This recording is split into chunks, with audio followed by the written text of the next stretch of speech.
Patay ang isang senior citizen matapos bugbugin ng mga dumukot sa kanya sa San Jose del Monte, Bulacan. Ayon sa mga otoridad, tinitikan siya ng mga suspect bago sapilitang isinakay sa AUV para nakawan. Nakatutok si James Agustin. Kalunos-lunos ang sinapit ng 71 taong gulang na senior citizen na pinagnakawan na binugbog pa sa Barangay Muson proper, San Jose del Monte, Bulacan.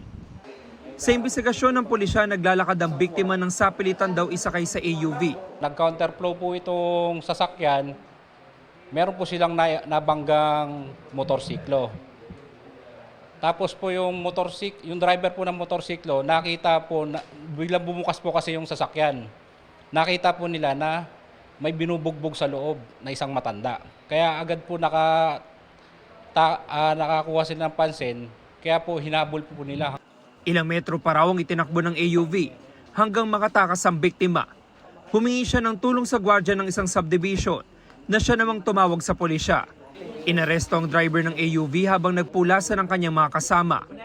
Siya rin ang nagturo sa ibang sospek kaya naaresto sa hot pursuit operations ng pulisya ang 4 na babae at isang lalaki. Ang biktima naman ay sinugod sa ospital pero binawian ng buhay kalaunan. Nabawi mula sa mga sospek ang mga ninakaw, kabilang ang mahigit 21,000 pesos na cash at iba't ibang alahas na nagkakalaga ng 320,000 pesos. May nakuha ring baril at isang sumpak na kargado ng mga bala. Lumalabas sa investigasyon po namin, ito pong biktima is nagtubos ng mga alahas po sa isang pawn shop. Kaya po siguro natiktikan na itong mga suspect natin. Patuloy na hinahanap ang 2 pa nilang kasabwat. Ayon sa pulisya, kabilang sa isang grupo ang mga sospek na ang modus ay pagnanakawan ng biktima at bubugbugin pa.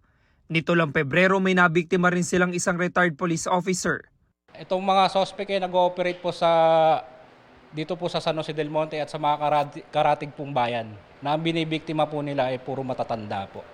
Na kumbaga madali po nilang lokohin at madali po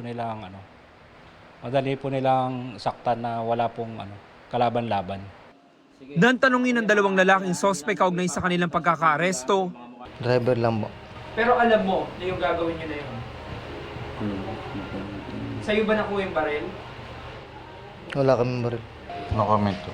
Todo tanggi rin ng 4 na babaeng sospek na may kinalaman sila sa krimen. Hindi po ako kasama doon, sir. Wala po akong alam. Pero ginawa mo yung Hindi po. Wala po. Hindi ko pa alam na ganun ginawa nila po. Pero kasama po kayo sa sakyan.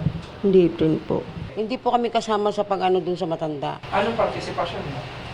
Ako po, nandun lang po ako sa bahay. Ewan ko kung bakit kami tinuro sa bahay. Maharap ang 6 sa reklamong robbery with homicide, habang ang 2 lalaking sospek ay may karagdagang reklamong paglabag sa Comprehensive Firearms and Ammunition Regulation Act. Para sa GMA Integrated News, James Agustin, nakatuto, 24 oras.